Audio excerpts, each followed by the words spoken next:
త్వరలోనే పోతాయి. మళ్ళీ ఆంధ్ర గొప్పగా మారుతుంది. Make Andhra great again with Jagan అన్న.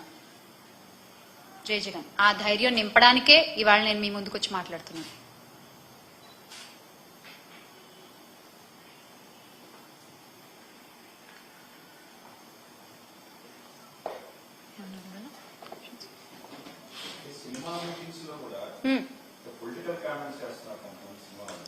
అవునన్నా, అంటే నేను గత 5 సంవత్సరాలు నేను ఒక వ్యాఖ్యాతగా వ్యవహరించాను. నేను చాలా సినిమా ఫంక్షన్లు నేను హోస్ట్ చేశాను. కానీ ఏ సినిమా ఫంక్షన్ లోనూ కూడా 23 అనే నెంబర్ నేను ఎక్కడ వాడలా. నాకు తెలిసి ఎవరు వాడలా. కానీ ఈ రోజున ఏమైపోయిందంటే ఒక్కొక్కళ్ళకి వెటకారం అయిపోయింది.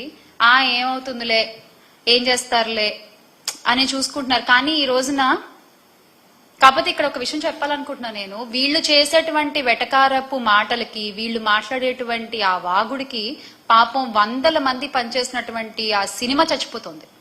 అది తప్పు కదా. వీళ్ళేదో వీళ్ళ పర్సనల్ ఈగోస్ కి వీళ్ళు మాట్లాడేస్తే స్టేజ్ లెక్కేసి ఎంత మంది ప్రొడక్షన్ బాయ్ దగ్గర నుంచి ప్రొడ్యూసర్ వరకు కొన్ని 100 కుటుంబాలు ఒక సినిమా మీద ఆధారపడి ఉంటాయి. ఒక సినిమా నుంచి వచ్చే డబ్బు మీద ఆధారపడి ఉంటాయి. వాళ్ళందరూ ఎంత ఇబ్బంది కూడా అవుతున్నారు. ఒక సినిమా చచ్చిపోతోంది వీళ్ళు మాట్లాడే ఒక 2 లైన్ల మాటల వల్ల. అది ఖచ్చితంగా తప్పే. ఎండ్ ఆఫ్ ద డే సినిమాని సినిమాలాగా చూడాలి, సినిమా బతకాలి, దానివల్ల కొన్ని కుటుంబాలు బతకాలి. ఒక సినిమా ఇండస్ట్రీ నుంచి వచ్చిన అమ్మాయిగా నేను కోరుకునేది అదే. దయచేసి ప్లీజ్ ఎవరు సినిమా వేదికలపై రాజకీయాలు మాట్లాడకండి. ఇదొక రిక్వెస్ట్.